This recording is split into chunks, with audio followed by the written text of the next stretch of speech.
Hello everyone.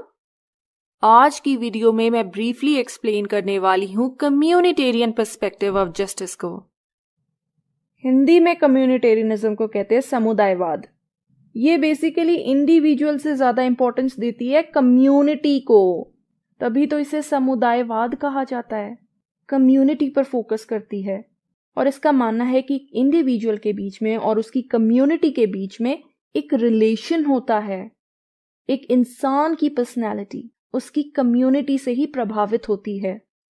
सबसे पहले तो ये लिबरलिज्म को क्रिटिसाइज करते हैं। वाई? क्योंकि लिबरल थियरीज जो हैं वो कम्युनिटी के बारे में बात नहीं करती, कम्युनिटी की इंपॉर्टेंस के बारे में बात नहीं करती हैं। इंस्टेड वो किसके बारे में बात करती हैं? वो तो इंडिविजुअल को इंपॉर्टेंस देती हैं, अलॉन्ग विद जो एक इंडिविजुअल के सेल्फिश गोल्स होते हैं। लेकिन कम्युनिटेरियंस तो ये मानते हैं कि एक इंडिविजुअल अपने गोल्स को एक कम्युनिटी के अंदर ही रियलाइज कर सकता है। एक पर्सन की जो इच्छाएं हैं, जो उसके एम्बिशंस हैं, वो कम्युनिटी के अंदर ही पूरे हो सकते हैं, कम्युनिटी से अलग रहकर नहीं। इसीलिए ये कॉन्सेप्ट देते हैं सिचुएटेड सेल्फ का, जिसका मानना है कि एक इंसान हमेशा कम्युनिटी का मेंबर पहले होता है और उसकी जो पर्सनैलिटी है उसको शेप करने में कम्युनिटी एक इम्पॉर्टेंट रोल प्ले करती है। एक कम्युनिटी के जैसे बिलीव्स होंगे, वैल्यूज होंगे, आइडियाज होंगे, वो हमेशा इंडिविजुअल को इन्फ्लुएंस करेंगे। This is the concept of situated self against the liberal concept of isolated self, जो लिबरल्स ने कॉन्सेप्ट दिया है आइसोलेटेड सेल्फ का, विच बिलीव्स कि एक इंसान रैशनल है, उसे पता है उसके लिए क्या सही है क्या गलत है, इसलिए वो खुद ही ये डिसाइड करेगा कि उसे लाइफ में क्या करना है क्या नहीं करना है। कम्युनिटेरियन थियोरी के प्रोपोनेंट्स हैं Alasdair MacIntyre, Michael Sandel, Charles Taylor और माइकल वॉल्जर। अब आप देख सकते हैं कि मैंने यहाँ पर इनके इम्पॉर्टेंट वर्क्स भी मेंशन करे हैं। ऐसा इसलिए है क्योंकि चाहे कोई कम्पिटिटिव एग्जाम हो या कोई एंट्रेंस एग्जाम, इन थिंकर्स और इनके वर्क के बारे में बहुत ज़्यादा पूछा जाता है। मोस्टली इनको मैचअप्स की फॉर्म में पूछा जाता है आपको कंफ्यूज करने के लिए, तो आप इसका यहाँ स्क्रीनशॉट भी ले सकते हैं। कम्युनिटेरियन थ्योरी में भी डिफरेंट थिंकर्स ने अपने पर्सपेक्टिव्स ऑफर करे हैं। सबसे पहले आते हैं एलिस्टर मैकेंटायर, जिनका मानना था कि एक इंडिविजुअल तभी तरक्की कर सकता है जब वो दूसरे इंसानों के साथ कोऑपरेशन में काम करे। आइसोलेशन में रहकर एक इंसान सक्सेसफुल नहीं हो सकता है।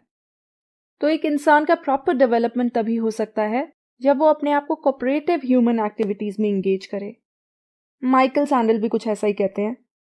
उनका मानना है कि एक आइसोलेटेड इंडिविजुअल कभी भी जस्टिस नहीं अचीव कर सकता है, क्योंकि एक ऐसा इंडिविजुअल जो दूसरों से कटा हुआ है, कट ऑफ है, वो सिर्फ प्रॉफिट के पीछे भागता है। ऐसे लोगों को कभी जस्टिस नहीं मिलता। जस्टिस तो उनको मिलता है जो कम्युनिटी में रह के काम करते हैं, क्योंकि ग्रुप में काम करने से क्या होता है कि एक दूसरे के प्रति जो अंडरस्टैंडिंग है वो बढ़ती है और एक दूसरे के प्रति ना म्यूचुअल अफेक्शन बढ़ती है, या आप कह सकते हैं कि एक भाईचारा बनता है। जब आप ग्रुप में रह के काम करते हैं कम्युनिटी फीलिंग आती है। यही कम्युनिटी फीलिंग जस्टिस के लिए जरूरी है। The next very important thinker is Michael Walzer, जिन्होंने एक बहुत ही इंपॉर्टेंट कॉन्सेप्ट दिया है कॉम्प्लेक्स इक्वालिटी का। इनफैक्ट ये पहले ऐसे थिंकर हैं जिन्होंने एक communitarian theory of justice present करने की कोशिश की है। वॉल्जर का मानना था कि हर कम्युनिटी का अपना एक पर्टिकुलर आइडिया है जस्टिस को लेकर। तो अगर हमें जस्टिस के बारे में जानना है कि जस्टिस के क्या प्रिंसिपल्स हैं, जस्टिस क्या होता है, तो उसके लिए हमें कम्युनिटी की स्टडी करनी चाहिए। वाई? क्योंकि हर कम्युनिटी का अपना एक अलग कॉन्सेप्ट है जस्टिस को लेकर। अब सवाल आता है कि ये कॉम्प्लेक्स इक्वालिटी क्या है। कॉम्प्लेक्स इक्वालिटी मानती है कि जो अलग अलग चीजें हैं उनका डिस्ट्रीब्यूशन प्रॉपर तरीके से होना चाहिए। अलग अलग स्फेयर्स के लिए डिस्ट्रीब्यूशन का जो क्राइटेरिया है वो डिफरेंट होना चाहिए। सुनने में आपको बहुत कॉम्प्लिकेटेड लग रहा होगा, पर मैं आपको एक एग्जाम्पल के थ्रू समझा देती हूँ कि क्या होती है कॉम्प्लेक्स इक्वालिटी। एजुकेशनल स्फेयर में डिस्ट्रीब्यूशन का क्राइटेरिया अलग होना चाहिए और पॉलिटिक्स में डिस्ट्रीब्यूशन का क्राइटेरिया अलग। सपोज कर लीजिए कि एक पर्टिकुलर कास्ट है कोई भी कास्ट आप अपने दिमाग में इमेजिन कर लो, वो कास्ट एजुकेशनल स्फेयर में बहुत स्ट्रांग है, और क्योंकि वो एकेडमिकली स्ट्रांग है, आगे उन्हें जॉब्स भी अच्छी मिल जाती हैं। लेकिन पॉलिटिकल स्फेयर में वो बहुत वीक हैं, पॉलिटिक्स में उनका कोई रिप्रेजेंटेशन ही नहीं है।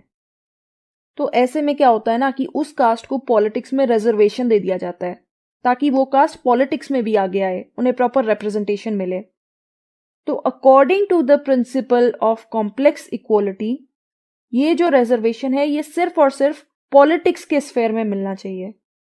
अगर ये रिजर्वेशन पॉलिटिक्स के साथ साथ एजुकेशन के स्फेयर में भी दे दी गई तो उसका फायदा कुछ नहीं होगा। एजुकेशन में तो ऑलरेडी वो लोग बहुत स्ट्रांग है, और अगर उन्हें रिजर्वेशन दे दिया जाएगा तो उनकी तो उसमें डोमिनेंस हो जाएगी, और उससे क्या होगा कि एजुकेशनल स्फेयर में इनइक्वालिटी आ जाएगी, क्योंकि अननेसेसरी डोमिनेंस हो जाएगा उस क्लास का जो कि ऑलरेडी बहुत स्ट्रांग है।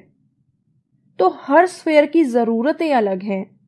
ज़रूरी नहीं है कि अगर कोई एजुकेशनल स्फेयर में स्ट्रांग है तो वो पॉलिटिकल स्फेयर में भी स्ट्रांग होगा। इसीलिए हर स्फेयर में डिस्ट्रीब्यूशन का क्राइटेरिया अलग अलग होना चाहिए।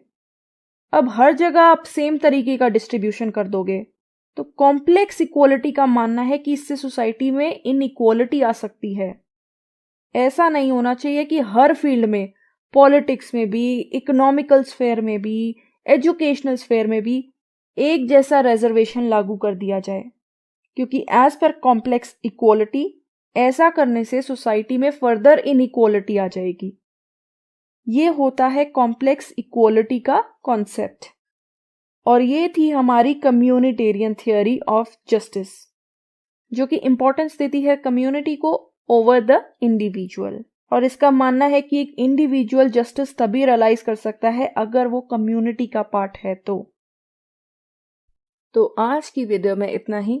अगर आपको मेरी वीडियो पसंद आई हो तो प्लीज़ इसे लाइक कीजिएगा, अपने दोस्तों और फैमिली रिलेटिव्स के साथ शेयर कीजिएगा और मेरे चैनल को सब्सक्राइब कीजिएगा। Thank you so much. आपका दिन शुभ हो।